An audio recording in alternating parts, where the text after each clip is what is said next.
I'm Dr. Herman Beavers, Professor of English and Africana Studies here at the University of Pennsylvania.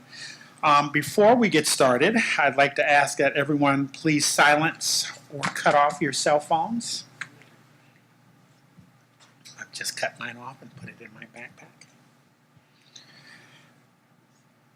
The Center for Africana Studies, along with the Annenberg School for Communication, welcomes you to the 2018 version of Brave Testimony featuring Alicia Harris and Husnaa Hahim. Before I introduce our readers for this evening, I'd like to introduce Dr. Michael Deli Carpini, my friend and colleague, Dean of the Annenberg School for Communications. And before I bring you up, Michael, let me just say that on behalf of Dr. Camille Charles, Director of the Center for Africana Studies, and the entire Africana Studies community, we want to thank you for your generous co-sponsorship over the years of this annual program and other Africana Studies program, including our MLK Lecture in Social Justice and our Artist and Scholar in Residence programs. It's been a real privilege to partner with you on Africana Studies programs, and we will miss you when you step down, though I suspect you will not miss us when you're no longer dean. Please. Well, I was just came out here to make this short. I wanted to add my welcomes to everyone, to our poets as well. But I wanted to actually say almost the opposite of what you suggested at the end, which is this has been a 12-year, maybe a little longer than that, run of us partnering with the MLK lecture series, with Brave Testimony and other events. It's been an honor to do that. It's been as important to the Annenberg School as I hope it has been for Africana Studies, but we have benefited from it greatly. Our students, our faculty, our staff, and so I just wanted to have a chance publicly, stepping down as dean, which is I'm not dying. I'm stepping down as dean. I am strongly hopeful that the Annenberg School will continue this partnership with you all, but I just wanted to have a chance publicly to say how important it's been for our school as much as we've been able to help you with these things. So thank you very much. Thank you all.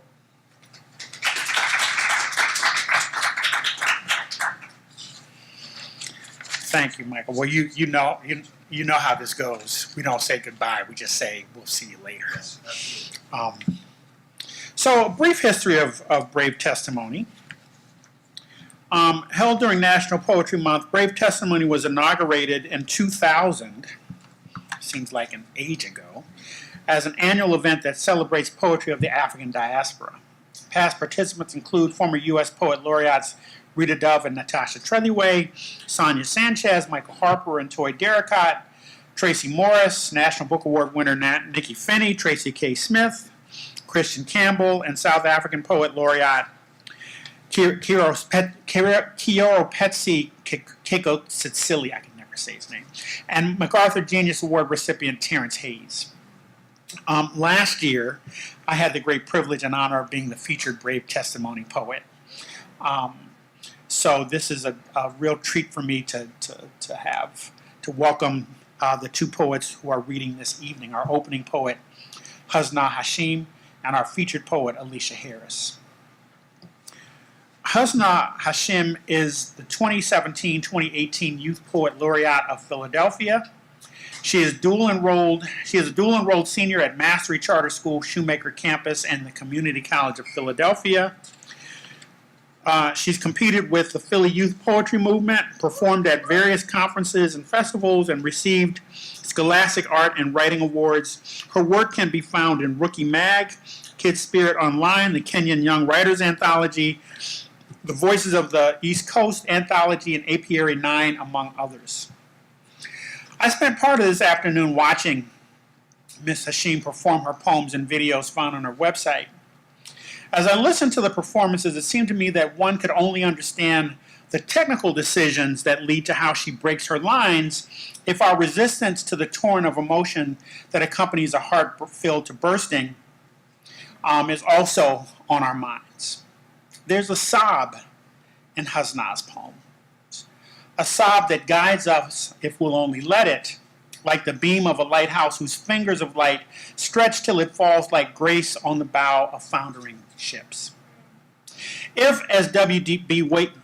Yeats remind us that there is no higher calling than elegy, then Husnaa Hashim's poems show us what it means to lean into the wind, till the dead's commingling of sadness and release takes the form of that lost minor chord, available to us now only because our suffering has made us worthy to hear the music that lives on the tongue of grace.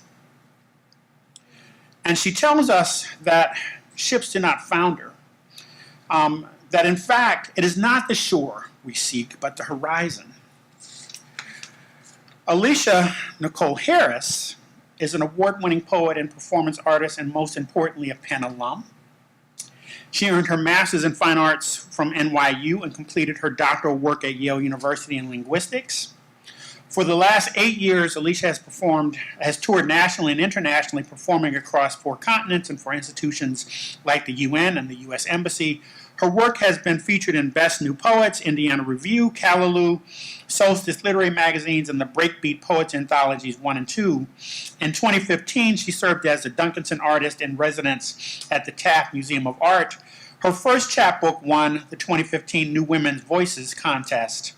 She currently lives in Atlanta, where she serves as a managing editor at Scalawag Magazine and lives under the delusion that Atlanta does not get snow.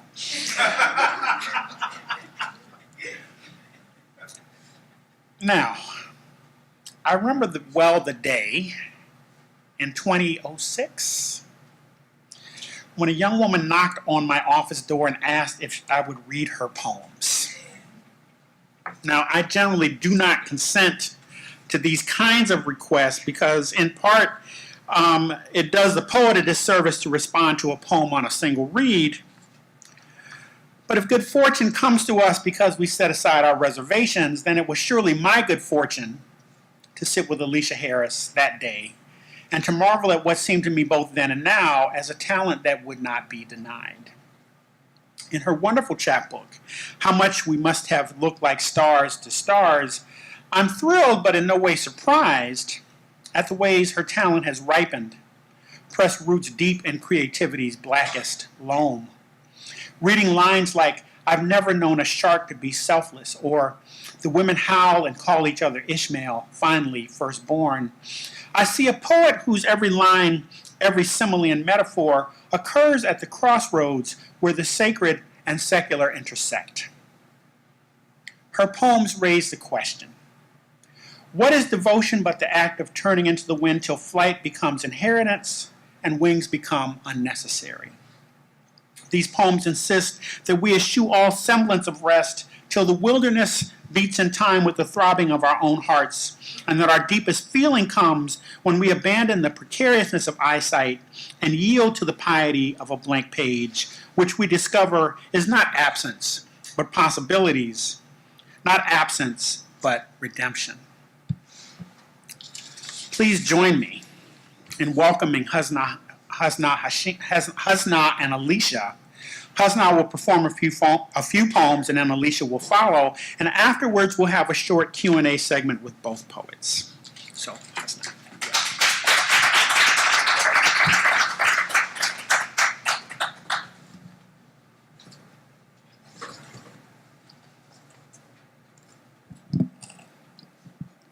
Thank you for your kind words. Hi. Thank you for having me as well.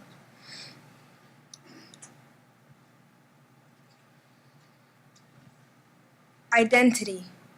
Noun. Consistency in one's personhood regardless of externalities. I cannot escape the veil on my head. Fabric I draped at the age of 9 when I was taught to wrap myself in expectation, the coffee of my skin. Bitterness of flesh when I tried to scratch the pain away, or the almond of my eye. Pointed ovals floating between stars encrusted in a ring of a lighter brown, but still I do not know who I am. The longer I allow the sadness to sink in, the more I lose myself, the more I become it. The problem is that I never thought I would have to stay in this body for an entire lifetime. I do not want to waste this lifetime. My mother grew up overseas. She taught me how to crack Persian anad at the age of 3, to bite pomegranate between teeth, sucking the blood of 1,000 Syrian refugees clean to hold them and tell them that all of the memories they dropped into the sea on their way to Austria and Germany will be fished out by us, that we will hang their memories to dry with our laundry until they can swim home again. My mother taught me how to recite Quran, divine revelation on tongue, when we buried my brother. Inna lillahi wa inna ilayhi raji'un, she said. We belong to God, and to God we shall return, she said. However, there is something she didn't teach me, my mama. My mama didn't teach me how to scrub the pain from my throat. She said recite dhikr, which just made my silent screams drier. She said, pray about it. But my mama didn't teach me what to do when God just does not hear you. What to do when I have been screaming to God for 5 years. My mama didn't teach me how to swallow a salvation that was pushed down throat, how to honor my Black Panther of a grandmother, the fight for justice innately in limb. I just do not know how to fight for justice from my body, from my limbs. I'm really stuck. I'm stuck between an Ershad Manji and an Amarnakh Shawani, and I'm just kind of a really, really progressive roomie. They say that our cells duplicate and duplicate, and that every 70 years our bodies are completely new again. I am waiting. However, my cells are acting weak, so I just want to tell her that I am sorry. The bricks that I am made up of are not walls yet. My bricks haven't set yet, but mama, when they become walls, I will paint them after you. The golden back of Queen Nzinga's throne after you, and I will invite you in.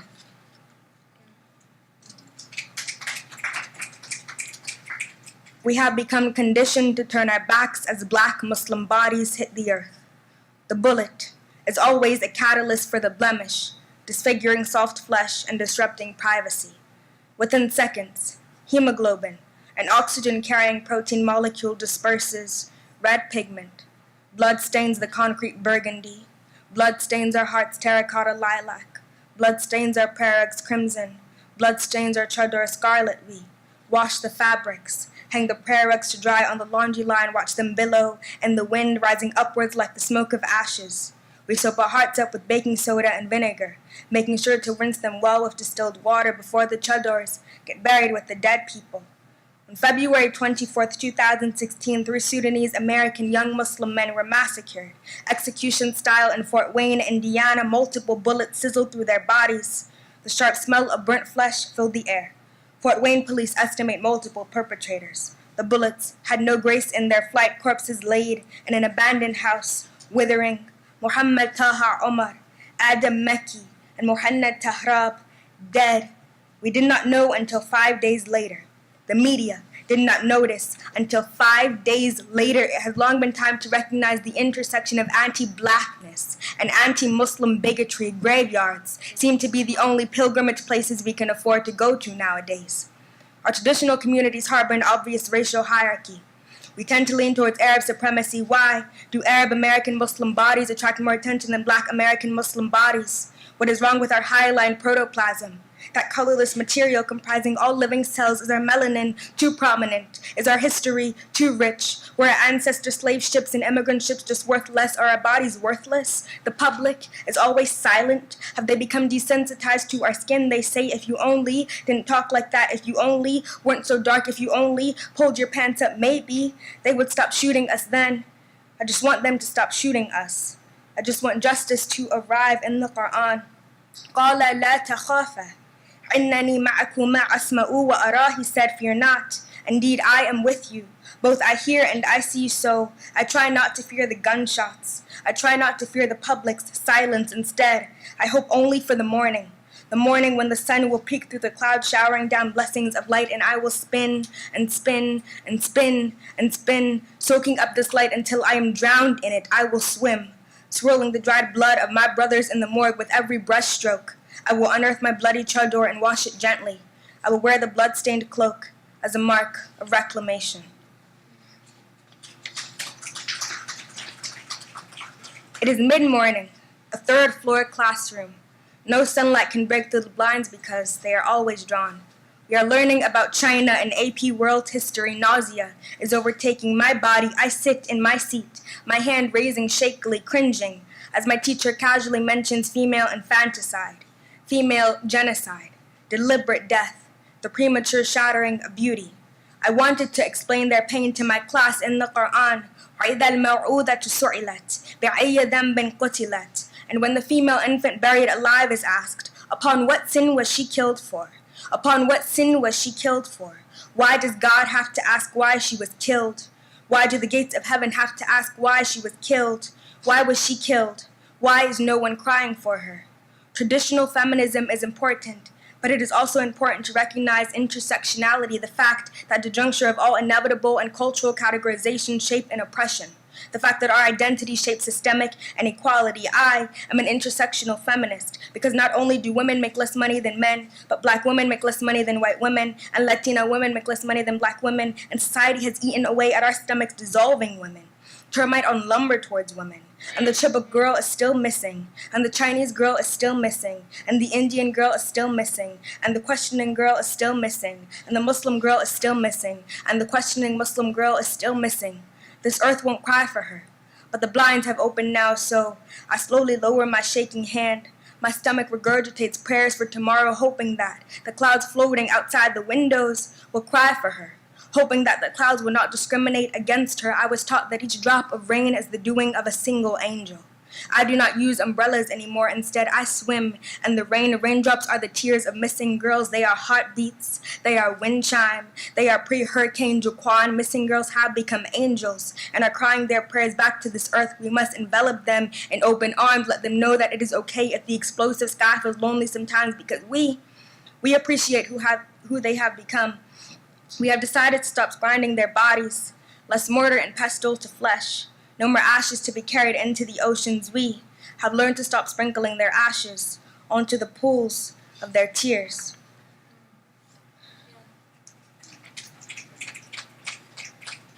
What beasts they are. Poor thing, he never hurt a soul. He never hurt a soul. Poor thing, what beasts they are. What beasts they are. He never hurt a soul. Poor thing, he never hurt a soul. What beasts they are. Poor thing. The desecration of a lineage's safe house. The rough predisposition to death. Cement cracked open and bare bottoms waddling across the rubble to a common Africa. We wept and crossed when the screen erupted in hot flames. Those just like us sent away to be locked up God knows where. Babies fallen, bulbous eggplant and shriveled squash rotting out back. The entirety engulfed in overgrown dandelions reclaiming their street. At least Asada would be proud. At least. And some say it doesn't matter. Say the only American bomb dropped on American soil wasn't a casualty, a blessing, but never scornful. They say the monuments can stay, grounded and rooted to the Lenape land, drizzled with the blood, politicized sexism, that the homages to fascism don't get in the way of everyday living. We tell them that these are our streets, that in order to love you must hate that which threatens your lover. Brotherly loving and the reclamation of a city on fire with bomb-shape-shifted hope. Our bodies, living testaments of our grandmother's memories, our mouths wide open, speaking as a transplanted continent we claim.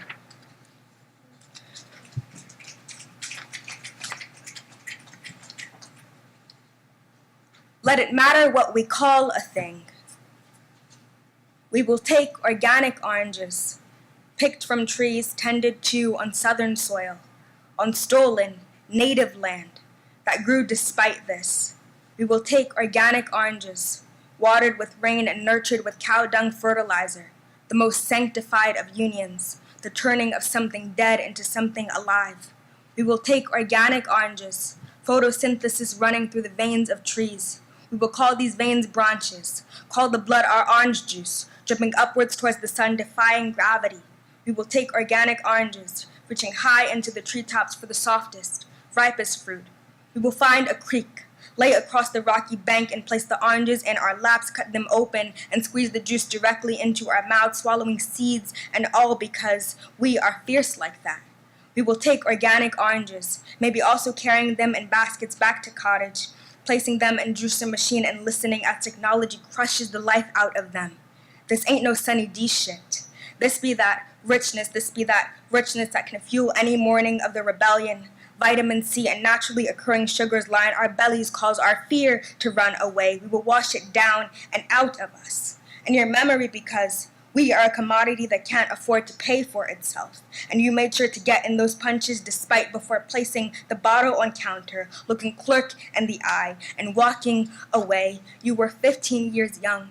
13 days after Rodney King in South Los Angeles before the riots, Latasha Harlins, you were a daughter, could have been mother, just another black girl with post-secondary ambitions not worth living out. I know you squabbled before she shot you down, bullet through the back of head, money clutched in palm of hand, soil, palm of the jury suggested 16 to 30 years in prison. The judge settled on a $500 fine, 5 years probation, and 400 hours community service. You were not done justice, and I know you are dancing in the garden of angels parallel to that of the racist, just picking your oranges, placing them into baskets and looking the racist in the eye after we have taken organic oranges. We will collect the seeds from juicer machine and go outside sticking them into earth.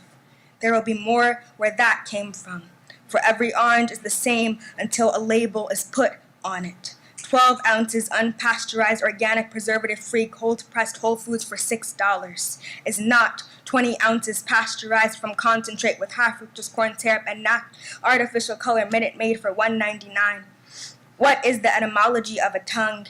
An orange, an entity, but a vessel for a black girl's body to be split open, to be planted as seed, to be ground up by the machine, like that which goes unwatered and untucked into earth, and still manages to grow. Thank you.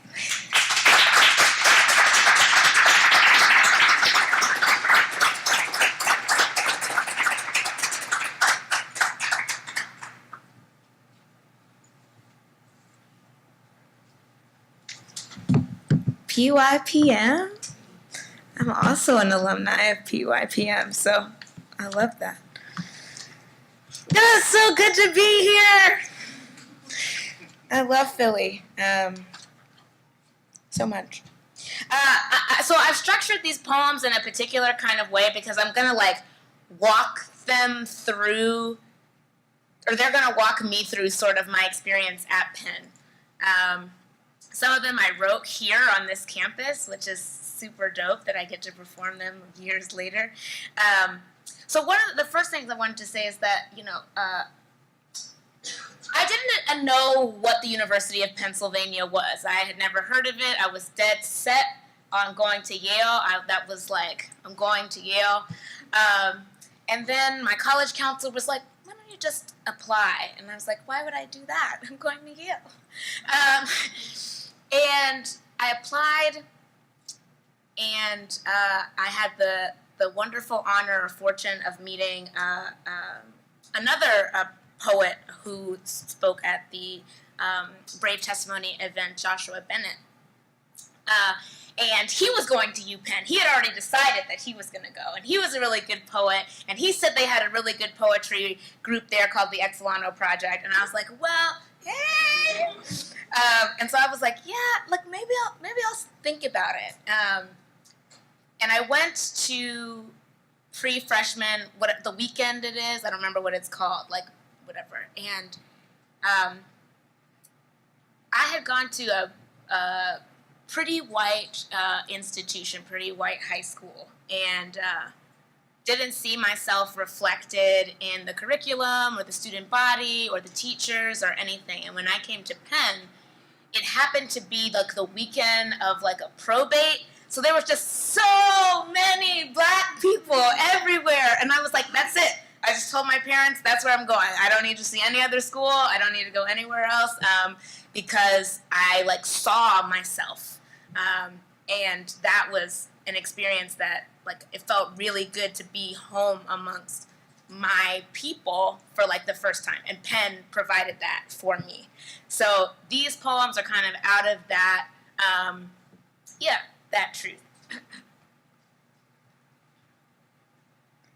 What do they know about this name brand sorrow, this Mike Brown death, these Emmett Till ashes?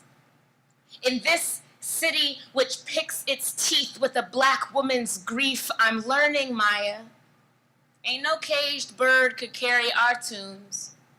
Their wings would break under the weight. Melodies of our firstborn, names now mute. No buoyant canary to swallow this strange fruit. Save us.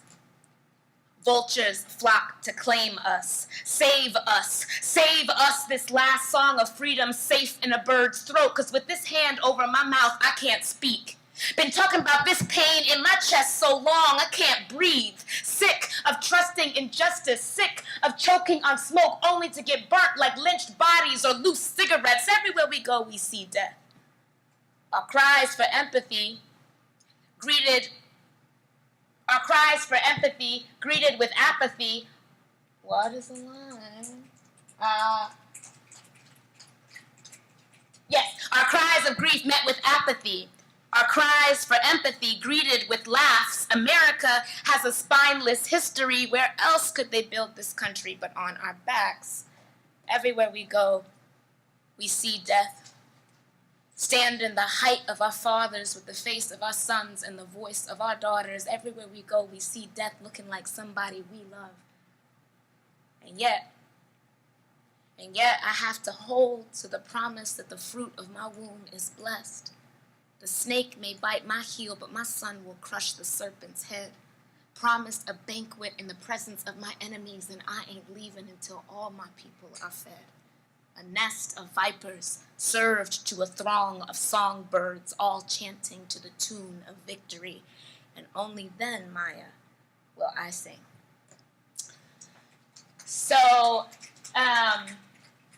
so my experience at Penn was super dope, and this next poem I wrote is called Southern, because even though I went to a real white high school right outside of Washington, D.C., if you look at a map of America, like the majority of black folks live in the South, right? Which was just a kind of experience of Southernness that I didn't get. And so I was like, Philly and New York and all these other places, that's what these like deep centers of blackness, but actually my home, that is what it is, right? And so this poem is called Southern, and it's about all the different sort of conflicting things that one has to hold in one's mind when you live and are from the South. Different, whether it's things that you hear your mother saying or your grandmother or your neighbors or those other people, super conservative folks down the block, or the owner of the vintage store who holds a Smith & Wesson and looks at you kind of crazy. Like all of those different stories coming together and sort of existing as a knot in this poem. So these perspectives are not always my own. So if you hear something that you think is kind of crazy, yeah. You are no Georgia peach in your blood orange skin. Between our hills, we hide generational knowledge in foreheads wrinkled with water damage. Exposed riverbeds sewn 2 and 3 together, a single stitch in a wicked Mississippi smile. Potato-skinned headdresses peeled back at the knuckle, and black ants taper off in chain gangs to do another man's bidding. This is our birthright. So don't speak to me of French colonnades, French music, black magic, or the slave trade impregnating portico routines, paunchy and sunbathed. We are clean by our standards, as white and as pure as a magnolia blossom budding from race war pedigree. Our southern draws tongue, deep lines and maps and mouth, cleave palate and twain, divide sugarcane from molasses until blackberries masquerade about the hands and mouth, the tasteful minstrel costume for those willing to cakewalk. You know what, Stonewall? Give us our parades. A single perforated tablecloth straight down the center square is as bold as any Mason-Dixon line could ever be. We loop Atlanta through the noose and tie off our veins no further north than a June bug is still a firefly. I never met a nigger I couldn't hang, never met a white man I couldn't buy, but I am in no mood for your northern judgments. You don't approve of my accent? Because I prefer to smoke my words slow like pipe tobacco and Savor each racial epithet before exhaling them thick and rancorous in the air. I paid the price in my Louisiana bayou bloodstream, a swampy long burn, sulfuric gases for this habit of self-hatred. But nah, you sit there, sididity, pretending you've never touched the stuff and choke down your Boston Brahmin prejudice between swigs of Irish whiskey. I know more about your cotton britches than you do. My southern gentlemen learned in grade school the stunts and gun tricks that haunt your dreams. So by all means, Yankee, don't imitate my cooking. Don't mock my speech. How could you understand the value of coaxing waterlogged cypress trees until grandma grabs you by your long johns and whips you good for dabbling in that Geechee magic? You never show respect like we do. Our southern etiquette learned us to bury the dead wrong side up, lives underwater, souls up above, and you know what? There are some things that good southerners just won't do. We will never stand shamefaced in front of the Confederate flag. We do not shake hands with sellouts lighter than a paper bag. We will bury our guns, share our recipes, or give up our land. And I've never tasted brotherly love. But I've heard it's done in the islands with a spicy Cajun sauce. And if that's true, tell me, Aunt Mary Alice, how do you jerk a nation? Because I already know too much about its birth.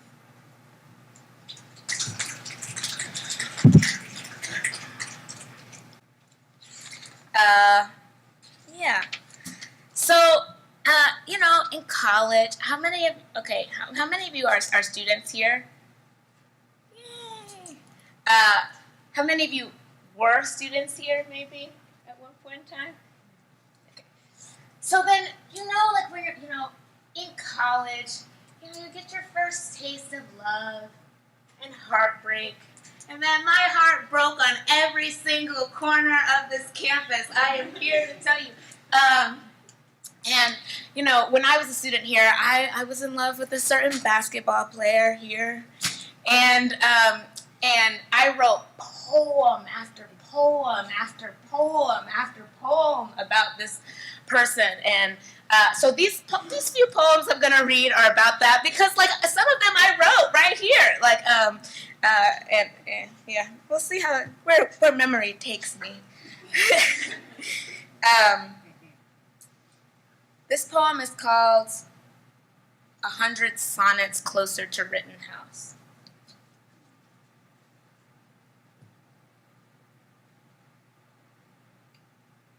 Love bookended by park benches. And in the middle, a lot of shaking involved.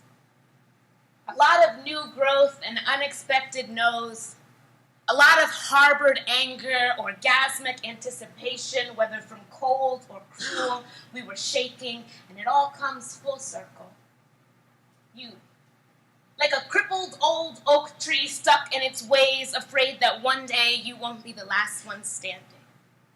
Well, we belong to autumn, therefore our hearts are fallen, burning like freedom's fire dance. You took liberties with me and read out my collarbone, but what you didn't know is this liberty right here is a light for which many men have died in darkness. Let your blackened bones fall to dust so your teeth tell better lies one day, because we weren't in love, just in season. Charred ashes adding up like your footprint, always exiting but never entered, and we've been tempted but never emptied, been tilted, twisted, and penny pinching, always in it half-hearted but never giving in, always guarded by more than signs that say no trespassing, because you're past trusting. It's down to instincts. It looks like rain according to your needs, and when we kiss accidentally, it smells like smoke. So I know Rome burns, but ain't nowhere else to go. Mecca's closed, exhausted all the options, sitting at the place we started, asking to oak trees the meaning of their branches and why we only had enough weight to hang ourselves. Well, they couldn't rock us like cradled babies, but we were pushed out of the nest into fall or flight and fall and break and break and break and break. Our meaning was always filtered through their discolored shade emptiness. Emptiness, with just enough highlighted to pull me into this. The mystery of autumn is how the streets clear and then overnight clutter with crimson. Nobody tell me about my sins. I see them. They crunch beneath my feet and threaten to bury us in the pile of leaves he once loved his children. Would always go door to door in hopes of finally unmask you, the tricks of innocence, forgetting all along that those leaves were just Indian corn-colored evidence that people like us can't do anything right but burn. How naive we were, expecting the dawn to sun-kiss us on the cheek, expecting to harvest moon from a jealous god and a gluttonous sky. I am starving in your absence, star-crossed and typecast. Real lovers know that sometimes it's a feast, but that's only to prepare you for the fast. So I'm gnawing on the discarded bones, sucking out the marrow, believing that we were something worth saving. And the crumbs will tide me over while I'm hibernating, pretending to be homeless so nobody will notice when I curl up on that park bench, trying to find the pulse of summer in a heartless fall. So to that wise old oak tree, who stood silent as his lover shattered and gave her nothing but chills to straighten her spine, foolish king, I will not cling to your branches. I will not take shelter under your shade. You may not feel the cold of your autumn kingdom. You may not cower in the wind. But I am of the fire, and you will burn.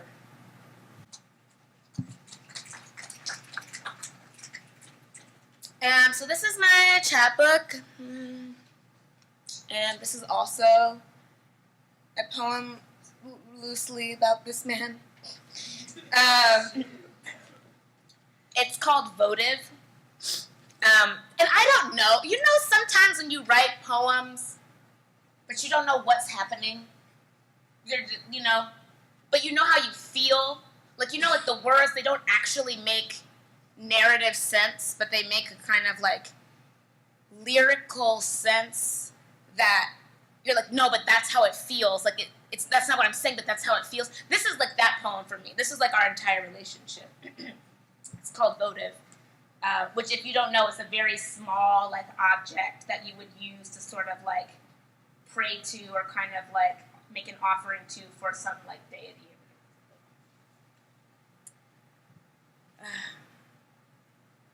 The women undulate their voices so as to paint a blue coat upon the back of grief. Every day I don't swim in myself is a day where I keep your name on high ground. A smile above my hips that can melt snow, catch sun. What grass did you braid into my hair that evening under the cantaloupe sky? Only night breathes between us, and a few dismembered flecks of light. How much we must have looked like stars to stars then. It's true. You don't usually see cicadas in cities, their hatching grounds paved over. For 3 weeks, the soil squirms under the street, then goes inert, a layer alive, a layer dead. How belief sounded before? Oh, Babylon fit in a thimble. Outside to the left was a well of children whose bones curved like the first question. Yes, we are that ancient. Where my skin breaks, I feel stretched by love's tires like a tapestry of roadkill. Do the women still sing songs about it? Solitude is the only salvation I've ever heard of where Savior and the saved are the same. There is no call for rescue distinct from the answer. You thought you were safe. You didn't know you were sacred here. Your name snagged on my breath.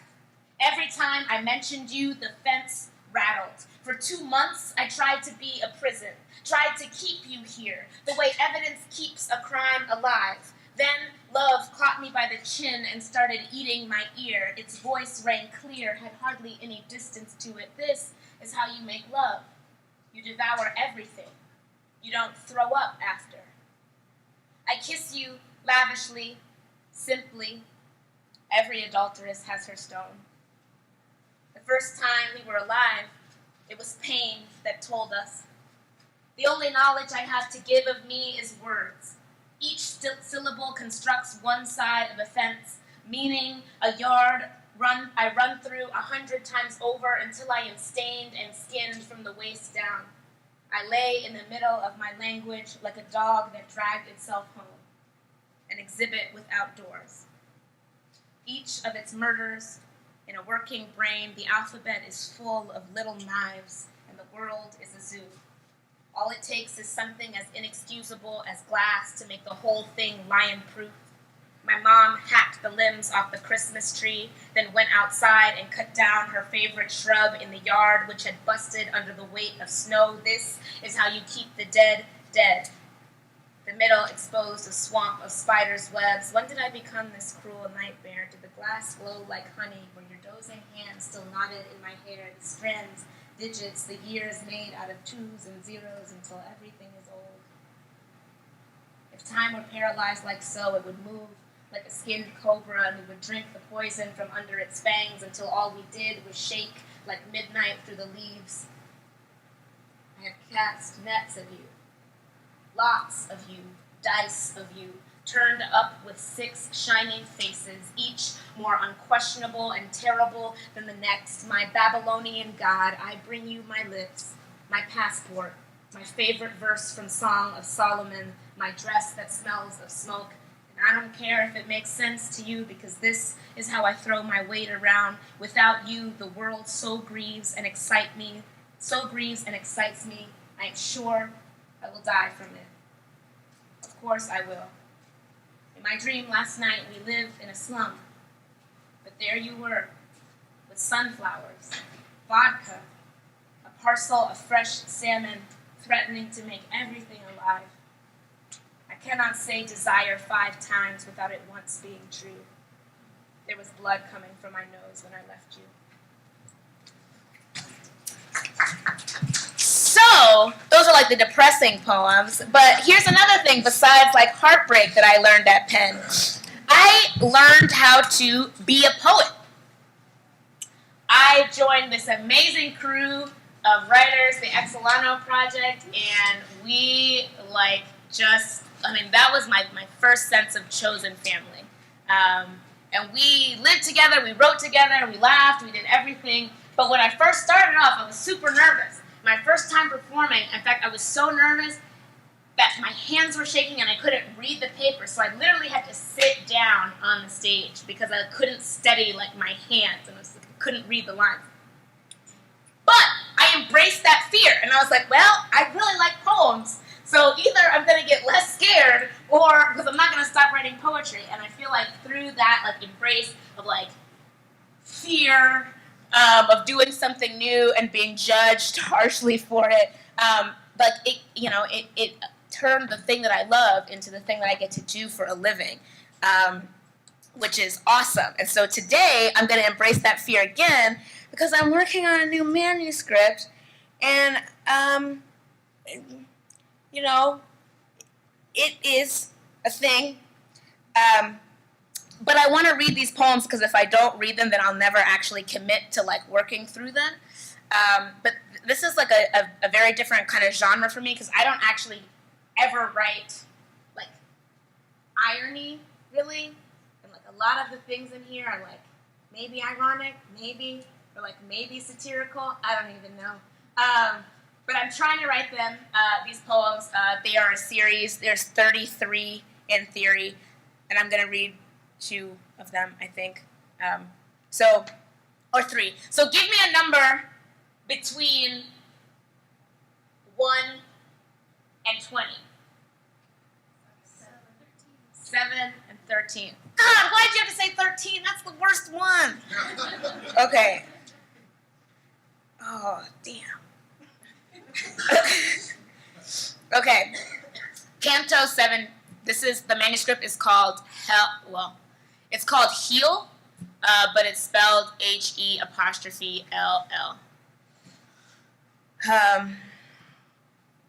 And it's about hell. So there's that. Canto 7. No, Tuesday is bingo night. But hang on to your medical bracelet because tonight down at the commissary, it's Wheel of Fortune. On level floor, next to the pharmacy, goods, services, and salvation are bought and sold in this den of thieves. Pick up your prescriptions and pay for your litany. You'll need proof of purchase to show your receipt of indulgence. The gift shop is a sepulcher where money buries but does not remember the hand that ministered. If you don't learn to let it go, greed will mince your eyes. Big silver dollars rolled between the thumb and index stacked like skulls. You'll become a statue. A bald eagle plated in gold, a paperweight moved listlessly across a desk, a monogrammed planner to track appointments that precipitate like drool from the catatonic moon through your pint-sized window of your hospital room. Yes, all these wares can be purchased at the gift shop or won at game night. I heard there were money changers in the temple. I heard nurses turning away the sick and uninsured. There is a famous televangelist down there, right now, buying white light gardenias for his dying wife, cursing God under his breath mints, asking the infernal question, why do bad things happen to good people? Well, they don't, because no one is good. Or rather, only the good doctor is, and they ran him out of this place for giving methadone to the heroin addict, for not charging the undocumented if they needed a CT scan, for touching the leprous without latex. The woman with the issue of blood received a free hysterectomy, but they fired him because he used his overtime to heal a man without administrative clearance. He'll open up his storehouse, he'll pay all your medical bills, but the faithful still won't qualify for a black card, a get-out-of-death-free card, which y'all feel entitled to because you did what you were told. I'm sorry, love. Your credit isn't good enough here. Y'all can be mad, full of rage if you want to, but you better be thankful good things happen to bad people. It's the reason the IRS hasn't indicted the preacher for fraud. So go down to the florist, invite the man of God. We're here to mingle with the lowlives who unashamedly take what none of us can claim. I want to study the exchange, the kleptomaniacs whose sleights of hands are the state of grace we find ourselves in. Come on, let us take the elevator down. Canto 13, which is the worst one.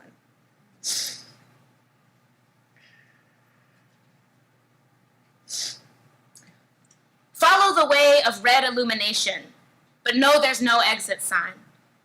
Must be down the hall here. The ceiling's peeled back where a thicket of mold, rims, leak, lake, burst, sewage pipe, and stain, rue, and cascade the organ-ashed walls. Stripped copper and short circuits hanging limp like the twisted limbs in the great electrician's horror show. Try not to be swayed by dereliction or dissection. 1/3 heaven's choir room empty, but the pews still warm, and the harpies under breath still hum his eyes on the sparrow to comfort themselves. Though rhythmic is the soul, a joint yielding without flowers and weak roots, it's important not to get bogged down. Stay on the move. The gauntlet tour continues. Through these doors, the geriatric ward where the mind bends itself inside. The old lab mice in the labyrinth weren't given names, or they were, but they forgot. Lethe's not a river, it's a reason or a lack thereof. The inactive monochrome of CT scan, the demented brain or the unrepentant heart in repetition. Runaway, family forgetter, and weeping garbage eater. The brain rebels, and the body, of course, follows. Meet Flora. Stubborn little shrub, wishing to end the plot. Every day a little more is pruned, and the gardener observes a rose bush. He knows when it blights and when it blooms. The good doctor's not Mengele. He's not keeping you for his amusement or his experimental love. Not the inoperable theology suicide is. Not violence, but heretical impatience. God and despair cannot share needles. You're either pouring one wine and the other blood. Either it's day or it's night. And definitely it's night in Flora's life. And perhaps we were never diurnal. So these are these poems that are inspired by Dante's Inferno. There's 32, 33, I can't remember, cantos. I write these. They're set in Charity Hospital in New Orleans, which was a hospital that was condemned after Hurricane Katrina. But it still stands there. It's a very creepy thing. I encourage you to look at the pictures because you can see in the hospital building CT scans that are still hanging up in the operating theaters, and you can see buckets of organs that are just have been decomposing in the hallways for 10 years. It's a really weird, freaky thing. And so I was like, if I envisioned hell, what would it be like? And I was like, oh, that. So that's why. These last few poems, I'm just going to keep it brief because I know we have a question and answer, but these sort of last poems are about morality. And which one of the students knows Penn's motto? Come on, y'all.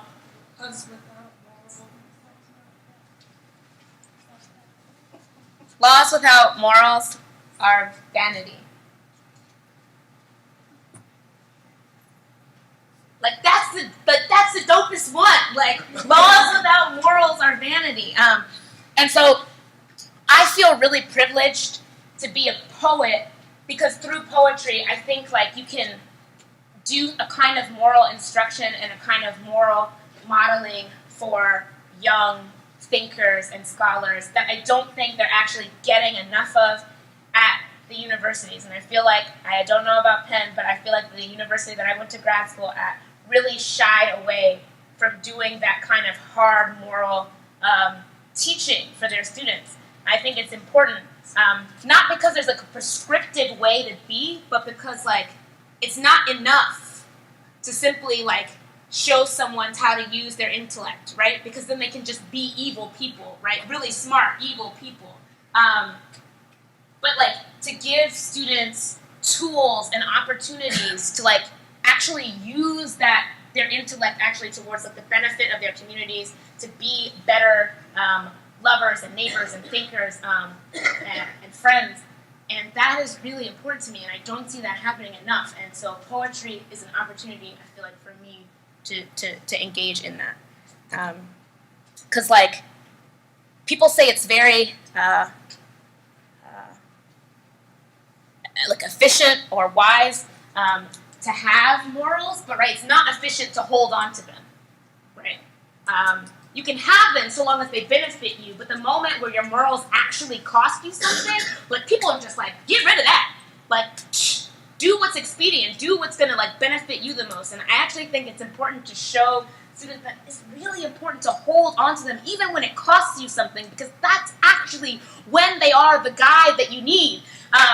So these poems are that.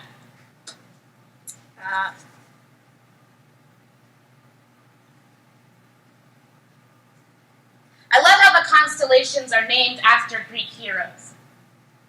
It reminds me, even the immortals have their vices.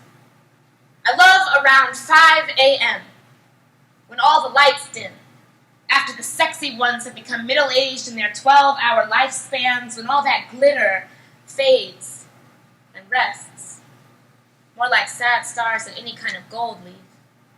I love naked white sheets, how they work like paint thinner to remove last night's fresco, how they dry you off after soaking in a tub of room temperature lovers. I love the cab rides you take back into yourself, away from the still beautiful people who are all elsewhere doing impossibly beautiful things. When you arrive home, you will greet the mirror like a criminal in a lineup with all your good intentions buried far, far beneath your rapture. You know something? I plan to be a sinner tonight. Could have been something else, but looked way too good in my red dress to be anything Christian.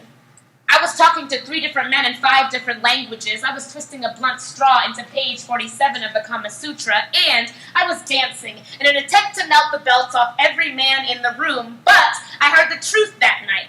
A Turk, speaking Spanish, didn't know me from Adam, said, "Tú crees en Dios, pero tú haces malas cosas." You believe in God, but you do bad things.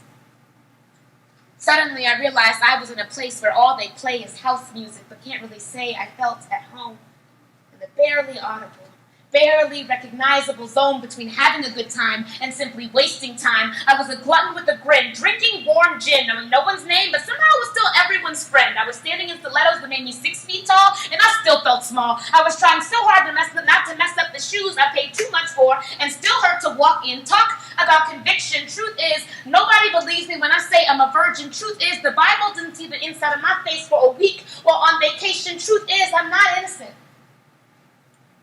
Just an abstinent fireplace.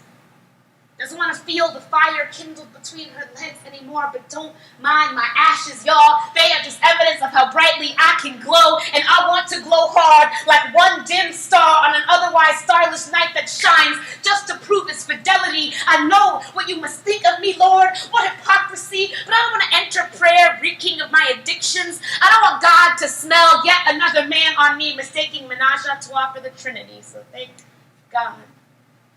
The stars, they don't judge us for what we do beneath them.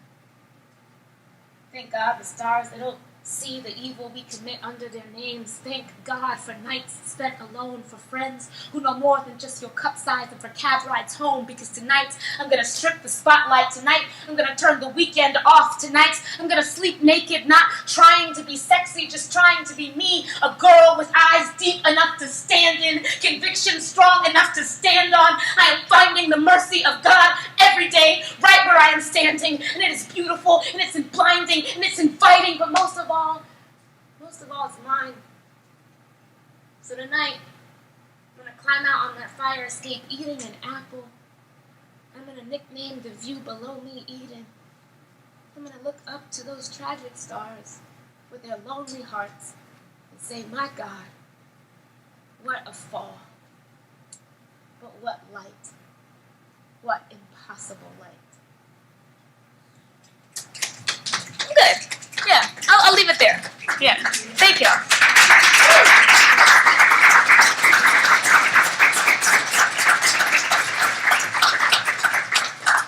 Okay, so I'd like to invite Husnaa up to sit at the table. And we'll do a brief Q&A.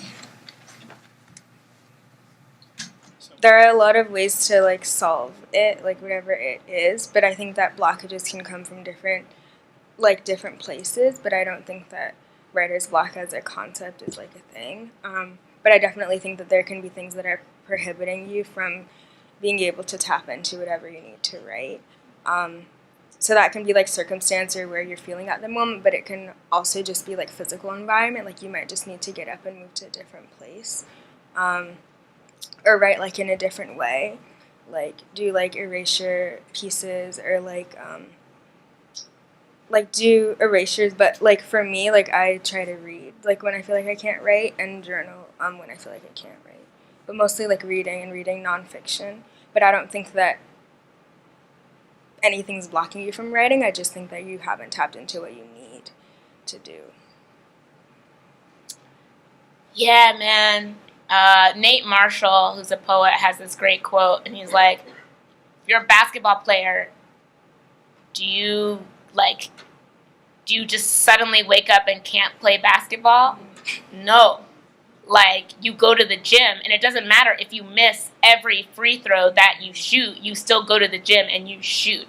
And I think, like, for me, especially because when you have like a lot of success when you're young, and it's in slam and it's in like immediate feedback, sometimes the place for writer's block where I've experienced it, where I used to didn't believe in it, and now I'm like, oh, I'm struggling, Jesus, is the fact that sometimes I can't get the audience out of my head long enough to actually like write the thing that I need to try and write. Or I don't even know what the thing is, right? Like, I just need to actually have the freedom to do something on the page, to like play on the page. But because I'm constantly worried about like, but this is gonna be somewhere, this has gotta be something, like I'm just like constantly editing the poem or killing it before it's actually like had time to live, or for me to figure out what it is. And so I feel like for the last 2 years, I like have written the least amount in my life. And I'm like, I used to write every day. Like, I used to write 2-3 times a day. I am not doing that now. And I'll be lucky if I write like once every, 3 weeks. But I think where I'm trying to have grace for myself is that like, I'm going to be 30. My relationship to writing should not be the same as it was when I was 19. It should not be the same that I was at 25. And hopefully it won't be the same as when I'm 50 or 60 or 90. So this is like the craft is like over a lifetime. So even if I'm dry at this moment, it does not mean that I will never write again. It does not mean that I'll never have anything interesting to say. It just means that at this stage, maybe there is another thing that I ought to be focusing on, and that like the writing can be more playful because it's not meant to be anything else but just a nice afternoon with words.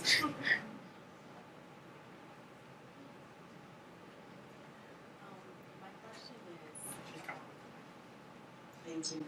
My question is about something that you mentioned a little bit earlier in not feeling the urge or maybe the need to write as much when you're at peace as when you are experiencing that turmoil.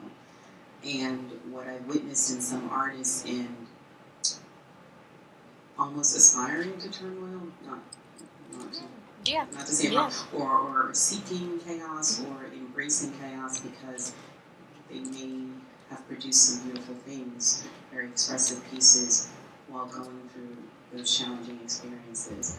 Could you just speak a little bit about that and how to strike a balance? Yeah, like it's grace that allowed you to write that when you were going through whatever it was that you were going through, not like the experience of itself. And this, a writer who is one of the like mentors and professors at Cave Canem, his name is Chris Abani. He says that what you write it doesn't matter. Like it's how you write it. So like the content is the thing that's constantly like moving around, right? But like the skill and the craft is actually like the thing that you ought to be focused on. And I think especially in performance work, which don't get me wrong, I love performing poetry. I talk really badly about it, but like it's my jam. But I think when you do that kind of stuff, you forget that like you get seduced by the content. Oh, like this is real deep, this is real, like, man, this dude wrote a poem about a dandelion, and I wept, okay? Like, it was about a dandelion. Maybe it had some other, like, layers to it, but ultimately it was about a dandelion, right? And it went harder than the poems people were writing about, cancer and this, that, and the third, whatever, because the man had craft, it was, and so, to me, it's not about, when you're going through something hard, you can be like, what I'm writing is deep and important because it's deep and important to me at this particular juncture. It doesn't mean that you are actually paying attention to the skill at actually writing the thing, right? To observing it, to telling it in its truest and newest form.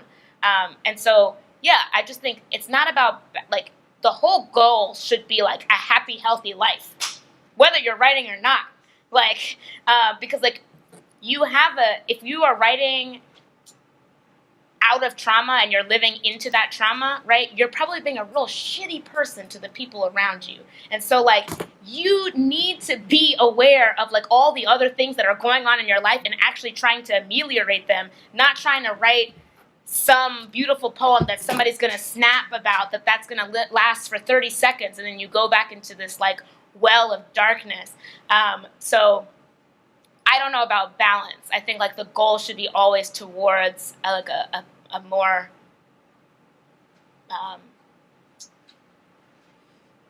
peaceful, restful state. And maybe out of that you can even still write poems that are deeply, viscous with kind of, turmoil.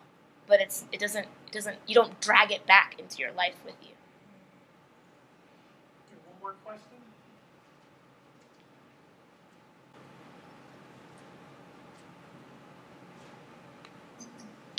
Okay, I'm not sure if I heard correctly, but it seemed like both of you mentioned something about blood orange. Was that planned, or is there some meaning behind that? No. No. I mean, the last piece that I did was about Latasha Harland, who was killed over orange juice, essentially, and racial profiling. But it wasn't, yeah. Yeah, I just like the metaphor. Well, thank you to both of our poets. This has been a transcendent moment for me. Alicia, you've traveled light years. But you are fully yourself, which is a gratifying thing to see. We have more food in the back.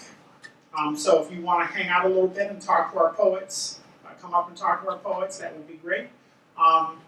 Thank you all for coming. Every single year that we do Brave Testimony, I'm happy to see people in the audience. It is, and I'm particularly folks from the community. So I'm particularly glad to see poetry brings people together, and it is Brave Testimony is just one of the best things that we do. So thank you all for coming, and again, eat that food.